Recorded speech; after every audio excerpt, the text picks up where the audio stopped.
Hey guys, before I get into the seriousness of the message that I want us to be thinking about tonight, I just want to remind you that we need your videos, your greeting videos by noon o'clock tomorrow.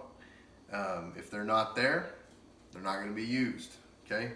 So families, you have 15 seconds or less to give us a greeting. And then if the young people are doing a greeting, theirs needs to be 5 seconds or less.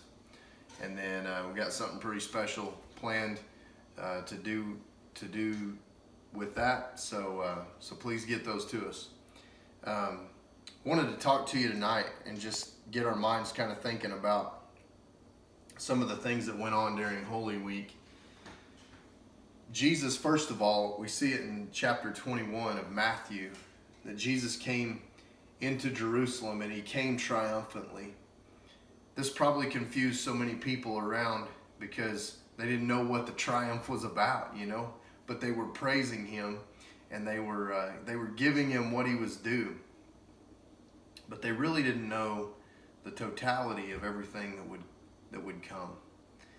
And so looking back now, it's so appropriate that Jesus was coming into a town like a hero, because that's exactly what he is. So right after Jesus entered Jerusalem, we see that he just gets busy doing what he was purposed to do. As I read through this and as I look at all the things that Jesus did through the week, it really makes me check myself when I give the excuse that I'm busy, because Jesus was busy with purpose. See, and I think a lot of times we aren't busy with purpose. We're just busy. But what's going on in our world right now has really helped all of us. I know it's really helped me to think about the things that are really important in life and what I'm spending my time doing and making sure that I'm being purposeful as I'm busy. Some of the things that Jesus did through the week, right after he gets into town, basically, he visits the temple, and he goes to the temple to find that people had perverted what the temple was to be used for. And he overturns the money changers' tables.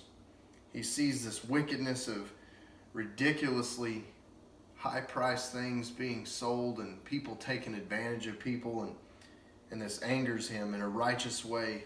And Jesus declares, "This is my Father's house, and it's a house of prayer."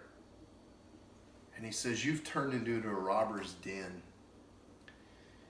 Then the next day, Jesus teaches his followers about judgment for fruitless Israel through the cursing of the fig tree. Study that. Then, later that day, he takes on the chief priests and the elders because they want to question his authority. And then later that day, he teaches to them in parables. He teaches to these people who hate him in parables, and he goes on to take on the Pharisees and the Herodians and the Sadducees, and he goes to battle with them about things of Scripture and about who he is. And then he kind of shifts and he starts to invest in his followers, and he preaches to his followers and he condemns the Pharisees. He declares to his disciples that the temple will be destroyed. These are all things that Jesus is doing, and these take effort and time, and he is investing in them. And then he teaches his disciples privately about the tribulation that will come. And then he teaches them about his second coming. He goes on to teach them in parables of all the things to come. Then he speaks plainly about his crucifixion. And then he sits down and he has supper with his disciples. He takes time to invest in them and have some intimate time with them in this week that is absolutely crazy for him. And then he calls out his betrayer in the midst of supper. And then he predicts Peter's denial. And then he gives the most heartfelt prayer imaginable in the Garden of Gethsemane,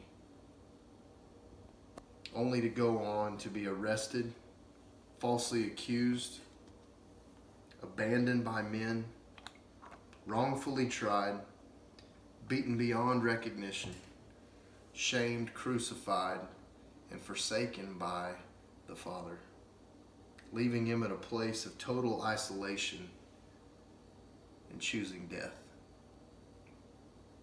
Jesus did all of these things throughout this week that we call Holy Week. And today we call Good Friday. Looking back on it, we know that it's good because we know the victory that's coming. But tonight, I want to put us in the place that the disciples might have been. Helping you to understand, and maybe you could just try to get a glimpse of what they might have been going through. And then what about tomorrow? Man, this King of glory, this mighty man that performed miracles, that Peter said, "You are the Son of God." And this one that they had put their hope in was gone.